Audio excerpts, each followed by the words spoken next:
Hello, my name Hello, my name is Selena Middleton. I'm a PhD candidate from McMaster University in Hamilton, Canada. And today I'm going to be talking to you about saving the Earth from outside of its structures, ecofeminism, and James Tiptree Jr.'s A Momentary Taste of Being. Most people wouldn't read Tiptree's A Momentary Taste of Being as a novella that has much to say about climate change or ecology, much less label it as an ecological text. It's a story about an interstellar mission to find a new habitable planet and what happens to the crew of the Centaur when they encounter an alien life form.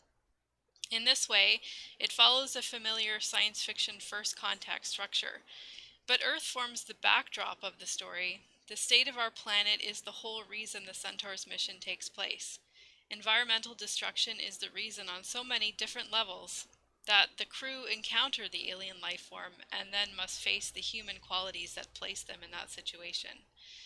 In this way, A Momentary Taste of Being has a lot to say about the processes of desire, consumption, and ecological destruction.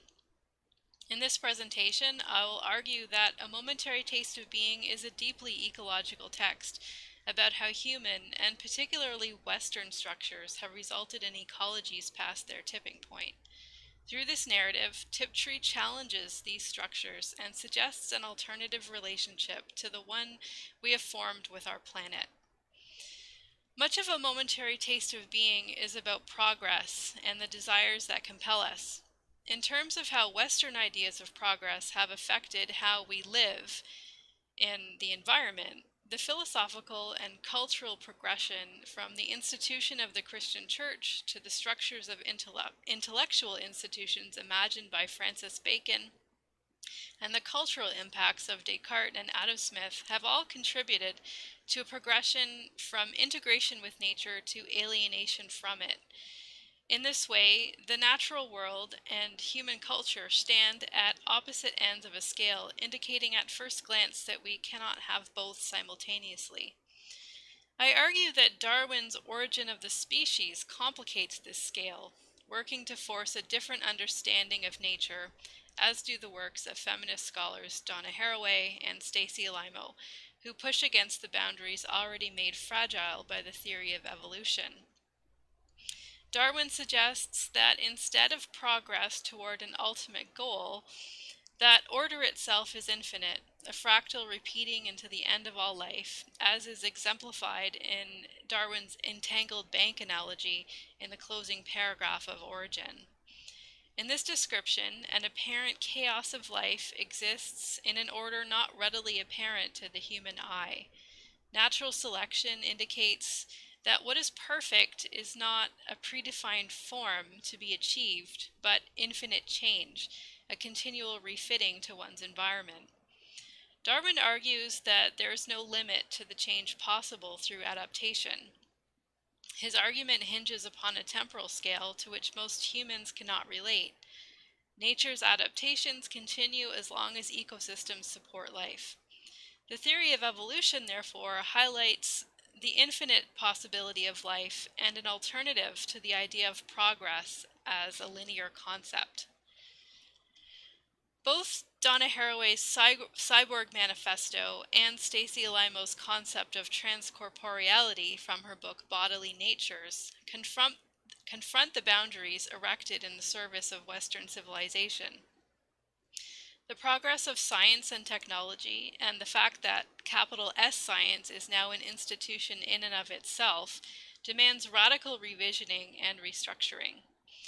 This is accomplished by Haraway's manifesto, in which Haraway creates the myth of the cyborg and initiates what she calls cyborg politics.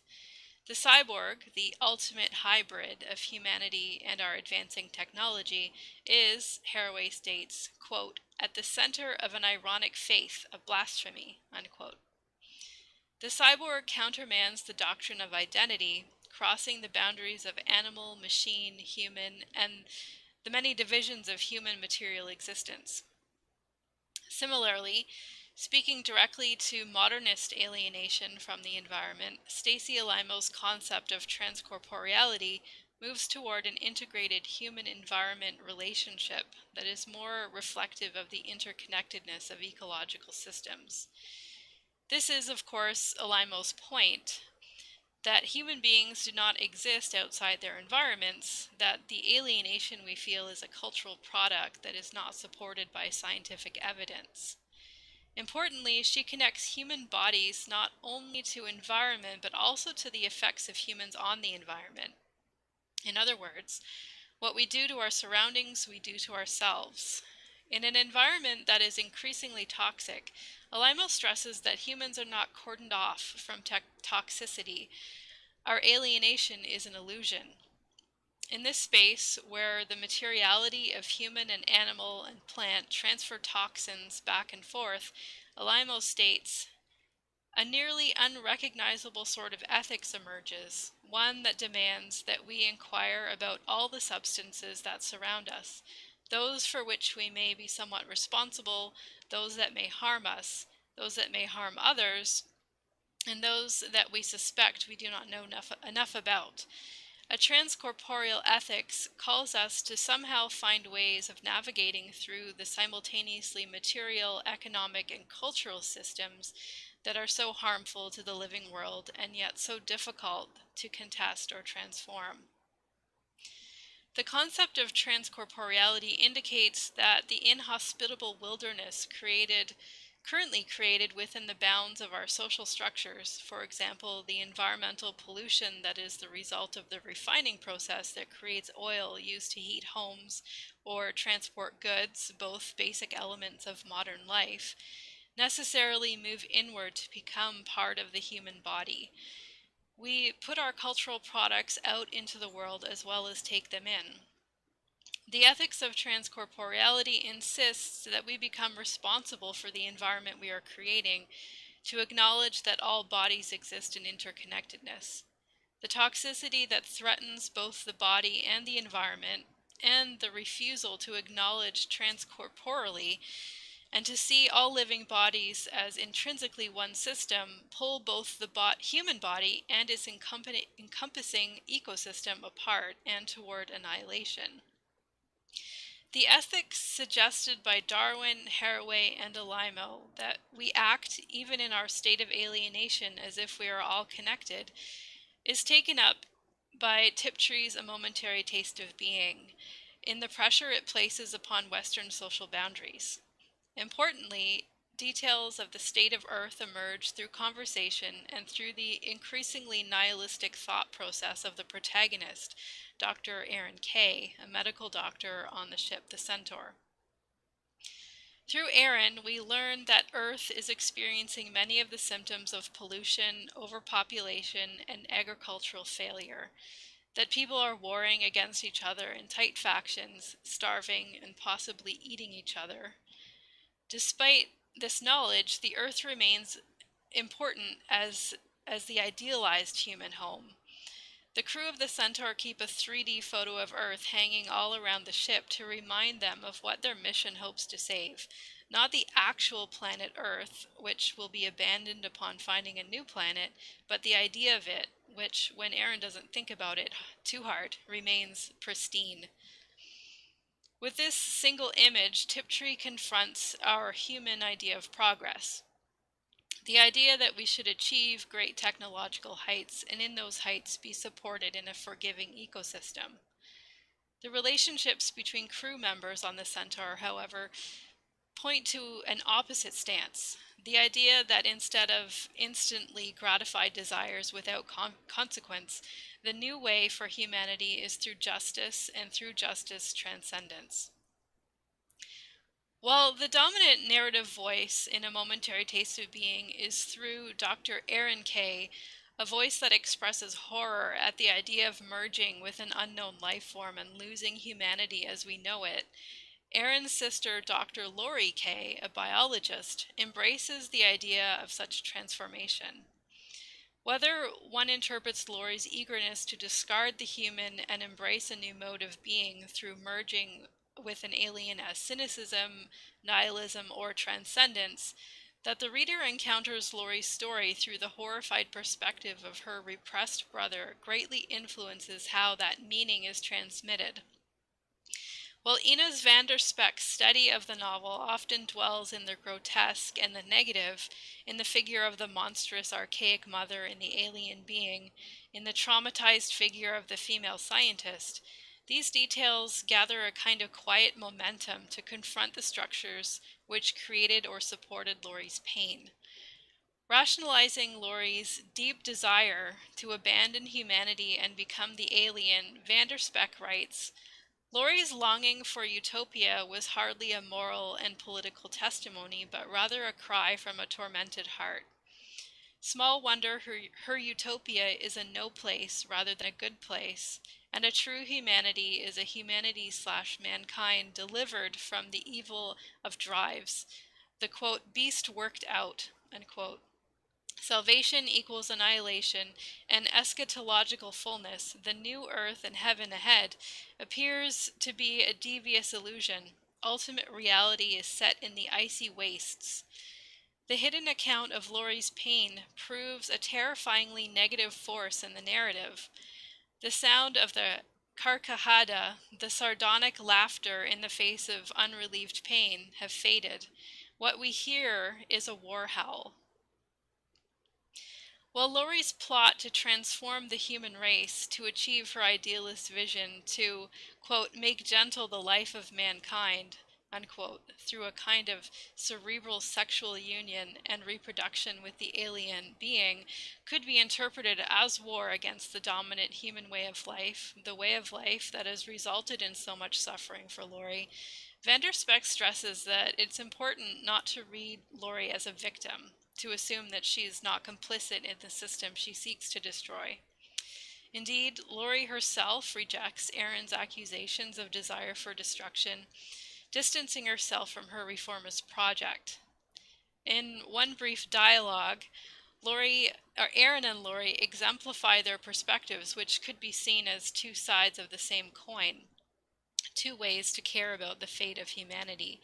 Tiptree writes, you do realize this isn't games lore. Our lives are depending on it, real people's lives, such as much as you hate humanity, you better not be playing. I don't hate humanity, I just hate some of the things people do. I wouldn't hurt people, Arn. You'd liquidate 90% of the race to achieve your utopia. What a terrible thing to say. The ambiguous back and forth of a momentary taste of being, achieved through Aaron's horrified and Laurie's sublimated voice, according to van der Spek, allows Laurie to resist a classification that would strip her of her subjectivity while robing her in, quote, an illusory female innocence which denies the fundamentally split condition of human existence, unquote. Pointing to the underlying issue of Tiptree's story, desire as the foundational element driving Western society, van der Spek questions, could Laurie not have been at the same time a victim of a masculine culture which condones violent transgression as well as a subject of her own desire? If we grant such a possibility, then the narrative confronts the reader with a female death drive of a different inclination. In this case, the memory of Aaron and Laurie's incest may be said to express an autonomous female desire for transgression into extracultural non-differentiation. That is, a desire to give in to the call of jouissance. A desire, however, which in the text was displaced into the male part of the psychomachia to ward off the dangers, considering women's vulnerable position in the symbolic of a dissolving self.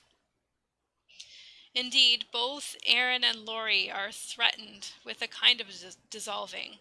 Aaron through his repression of both traumatic and joyful memories, namely the memories of an incestuous romance he had with Laurie at age 15 to her 13, and Laurie through both a suppression of self in order to fit into a society that demands certain behaviors from her as a woman, and through contributing to the amalgamate being. In this breaking down of boundaries, which has sprung out of an intense desire in both cases, is the possibility to overcome confining structures, structures directly related to not only Western ideas of progress, but the trajectory compelled by dominant figures of human societies. Van der Spek stresses that Laurie's desire is unsettling because there are no guarantees whatsoever, only a passionate hope that these beings indeed point to a transfiguration of pain and violence, and not just a repetition in disguise.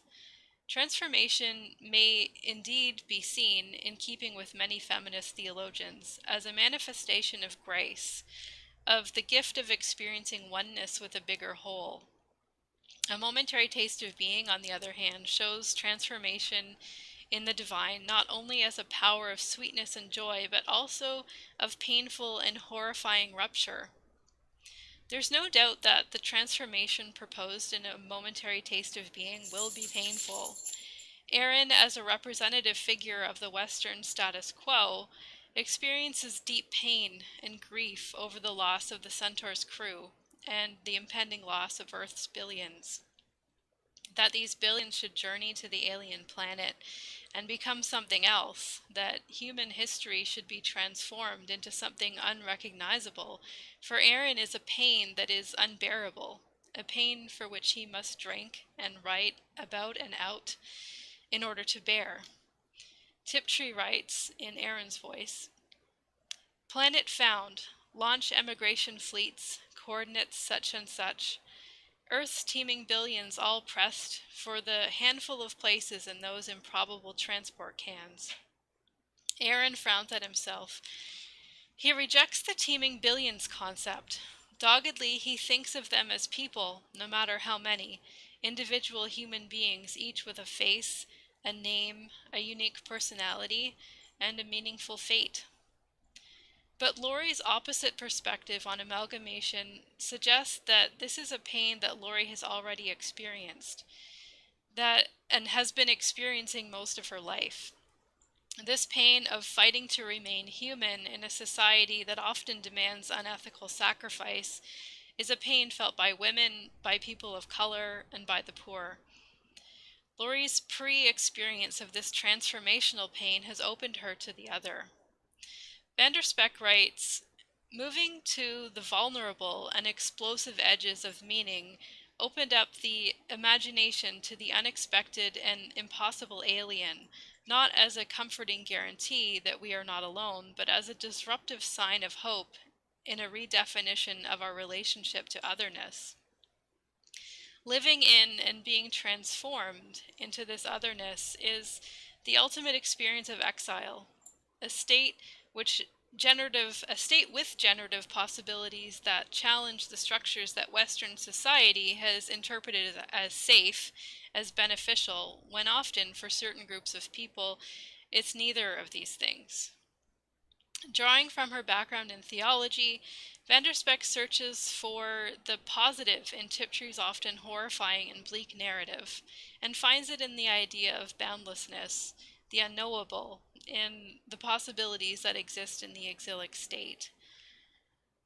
Of what exists inside these unknown spaces, she writes, "Hope is a precious thing, even if, or maybe precisely because, the only horizon of our hope is an undetermined future." In conclusion, while the state of the earth remains a background image in the momentary taste of being, the characters bring their human structures into space, where the defamiliarization of setting and premise allow for not only a thorough critique of Western heteronormative patriarchy, the structures which have created the ruined earth that looms over the narrative, but a momentary taste of being importantly makes suggestions for alternative structures, both as Tiptree suggests that it is humankind's exogamous nature that results in disastrous imperial and colonial enterprises. This same desire has effectively destroyed the planet. But Laurie's often hidden perspective in the story seems to suggest that we needn't abandon all hope, and we needn't assume that desire always leads to destruction. Our problem, perhaps, is that in trying to solve our environmental woes, we're not thinking big enough, deep enough, or transformative enough.